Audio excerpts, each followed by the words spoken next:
Shalom, everyone. I'm Josiah Geoffrey. I'm Hosea Geoffrey. And we're back discussing the Torah portions. This week we're looking at the portion of Bahar, which goes from Leviticus 25:1 to 26:2. On some years, this portion is read along with the next portion, Bechukotai. So be sure to check the pinned comment below to see if you should read both portions or just this one this week. We've already read the portion ahead of time, so if you'd like to go ahead and read it as well, why don't you go ahead and pause the video and do that, and then we'll get into discussing.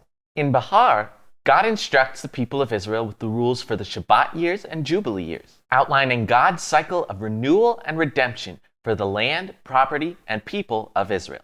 So this portion begins with God giving Moses the basic instructions for what's called the Shabbat year, or in English, the Sabbath year. Basically, he outlines an agricultural cycle where the people of Israel are supposed to harvest and plow and plant their fields for 6 years, and then on the 7th year, they don't do any farm work, they just let the land rest. We had actually briefly read about this concept previously in Exodus, and as the name Shabbat year suggests, it was actually paired with the 7th day Shabbat, where you work for 6 days, and then the people rest on the 7th day. Here, it's basically saying that rather than the people working for 6 days and resting on the 7th day, in this case, the land is working for 6 years, and then the land rests on the 7th year. In fact, it goes so far as to say that the Shabbat year is what's called a Shabbat Shabbaton for the land. We had read previously that a Shabbat Shabbaton is basically the highest level of rest possible, and so far it's only been reserved for the 7th day Shabbat and the Shabbat of Yom Kippur. So this is basically showing that the rest that the land is supposed to enjoy during the 7th year is really, really, really restful, and it's also super duper important for the land. Now, like you said, the Shabbat year is a Shabbat for the land. And what that means is that you have to not work the land. No sowing, no planting of crops, and no reaping what's grown in that year. You have 6 years to plant all your crops and do all your reaping, but in the 7th year, you just leave the land alone. Let it do its thing. Now, the result of the people of Israel giving the land this rest is that they're not planting crops for themselves. So they're not harvesting that full yield from their own fields. It says that you can eat some of what grows in the field, but you can't go out and harvest it.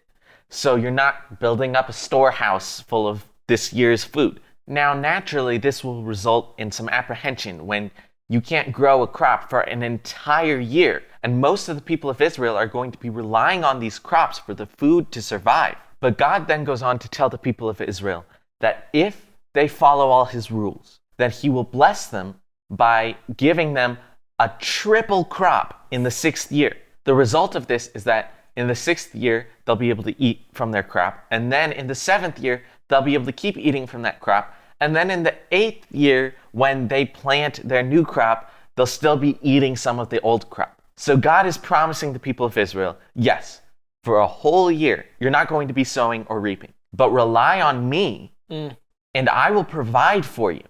I will give you more than you need through the entire time that you're giving the land its rest, as long as you are following my rules. This is very similar to what God told the Israelites on the very first Shabbat when he was giving them manna, and he said on the 6th day, on Friday, you'll get a double portion of manna and you'll gather a double portion, and then on Shabbat, there won't be any manna out there. Don't gather anything. So God is basically saying, on Shabbat, eat the leftovers I provide for you.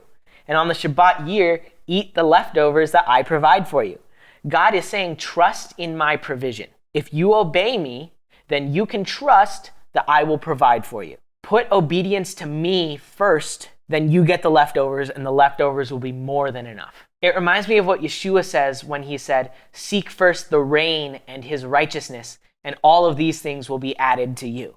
God is saying, put obedience first. Put my Shabbat first. This is just as much of a Shabbat for the land as the 7th day is a Shabbat for Israel. Put my Shabbat, my commands first, and then I will provide for you. I will see to it that you have everything that you need.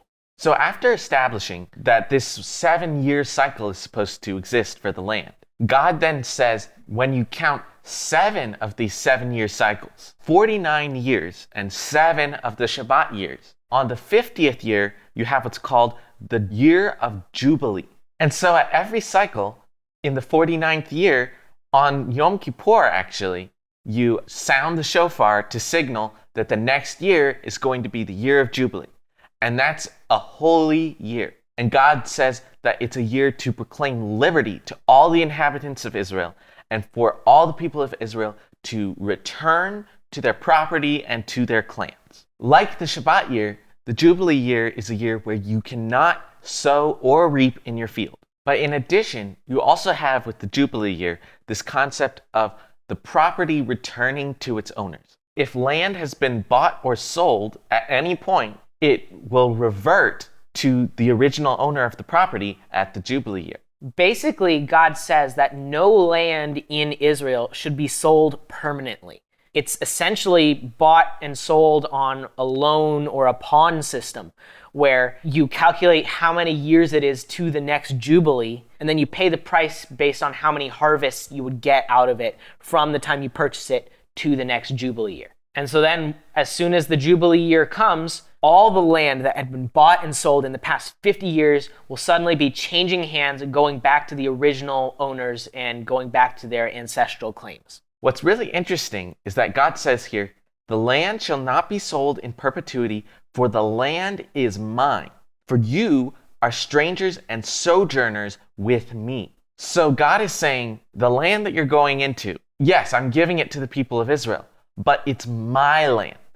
The people of Israel are just sojourning there. And so God is basically saying, when the people of Israel receive this land, it's because I'm giving it to them. And it still belongs to me, even when I give it to them. So the people of Israel don't have the right to sell that land, to change who it belongs to, because it belongs to God. And God apportions it to whoever he wants. We're going to see that God divides the land inheritances for the people of Israel, giving one inheritance to each tribe. They can't sell the land to change those inheritances because God is the one who owns the land and God is the one who gives those inheritances. So those inheritances will always belong to the people to whom God gave them. And the Jubilee serves as a sort of reset to keep it that way forever. Now, with the Jubilee year, all of this about the properties returning to their original owners, that specifically applies for fields and stuff like that.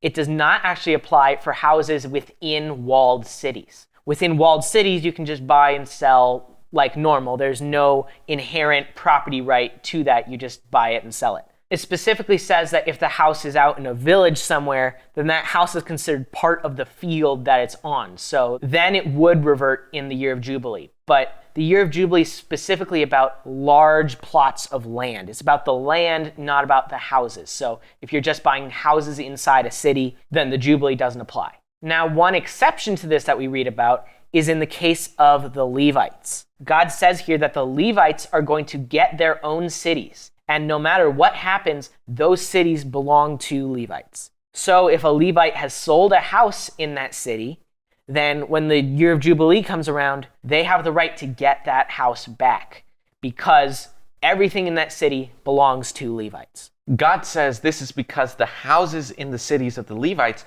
are their possession among the people of Israel. So as we already said, God's going to be dividing the land of Israel into land inheritances. But Levi actually isn't going to get a land inheritance like the other tribes are. We're going to see more about this later. Instead, aside from their unique service as God's priests, their only physical inheritance is going to be these cities scattered throughout Israel. So these cities and the houses in them need to remain in Levite hands because that's their possession from God. Now, the other main aspect of the year of Jubilee is that it's a year for freeing Hebrew slaves. God basically says that when there's a poor Israeli, you shouldn't treat him badly. But in some cases, an Israeli might be so poor that he needs to sell himself into slavery to survive, to pay off his debts and such. And so in that case, God says, first of all, don't treat him badly. Treat him like a hired worker. Don't treat him as a full-on slave. But then also it says that in the year of Jubilee, he and his family get to go free. All debts paid, they are free, and they can go back to their tribes. Now, even though a Hebrew can sell himself as a slave because he's so poor, that isn't like other kinds of slavery where there's a whole slave trade and a subclass of slaves in society. These are just people who have sold themselves to a specific individual that they're indebted to. And he's not property that can just be sold around. God says that the people of Israel can't be selling each other as slaves because they are his slaves. He says, "They are my slaves whom I brought out of the land of Egypt. They shall not be sold as slaves." Most translations will actually say, "They are my servants." But the Hebrew word is identical to all the other places in this passage which are talking about slaves. God is saying the people of Israel are his slaves. They belong to him for his service. A few verses earlier, he said that he brought them out of the land of Egypt to give them the land of Canaan and to be their God. And we've seen other places where he talks about them being his treasured possession.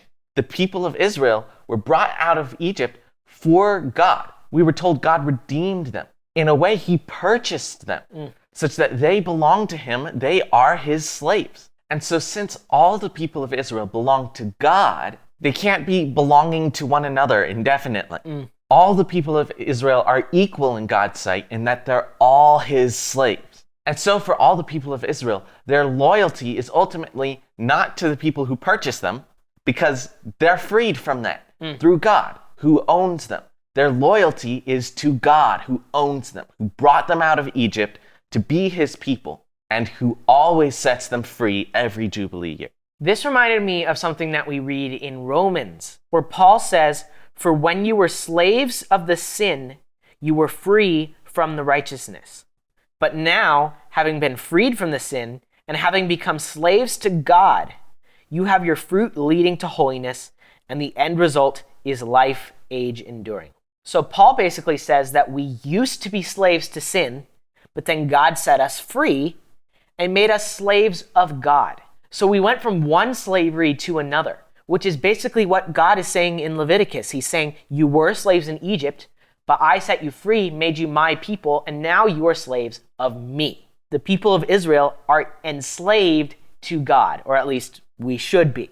Paul explains this, "Have you not known that to whom you present yourselves as slaves for obedience, you are slaves to whom you obey, whether of sin to death or of obedience to righteousness? Whoever we obey, we are enslaved to. And so if we obey God and keep his commands, then we will be his slaves and we will be righteous. But if we obey ourselves, if we obey sin, if we obey our flesh, then the result is death. And we are enslaved to that sin and to that death." And so through Yeshua's sacrifice, he has redeemed us from that slavery to sin.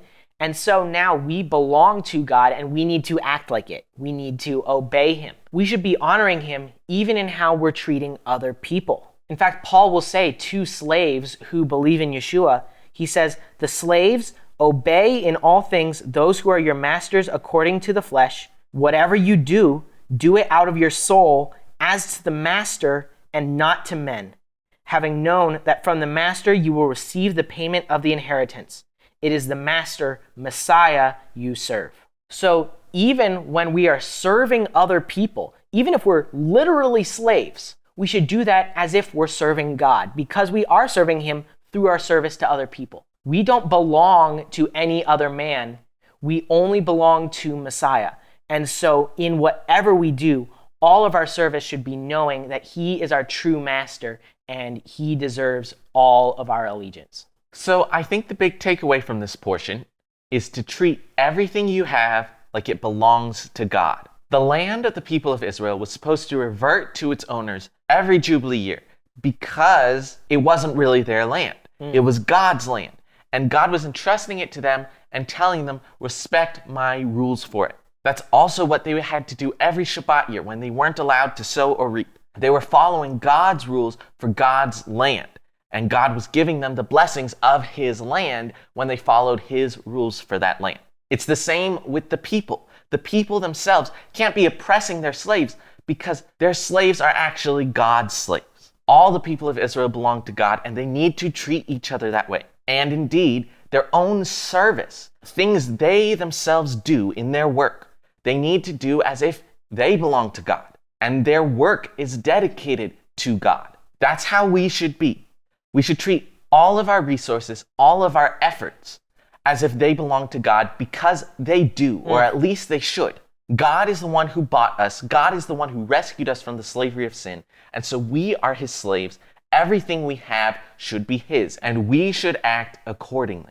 That wraps up the portion of Bahar. In the next video, we'll be looking at Bahukotai, so be sure to tune in for that. Thanks so much for watching. Be sure to like, share, comment, subscribe, and hit the notification bell to keep updated on new videos. And if you would, please consider sending us a donation to help us make more videos like these. We would really appreciate it. Thanks again for watching, and we'll see you next time. God bless.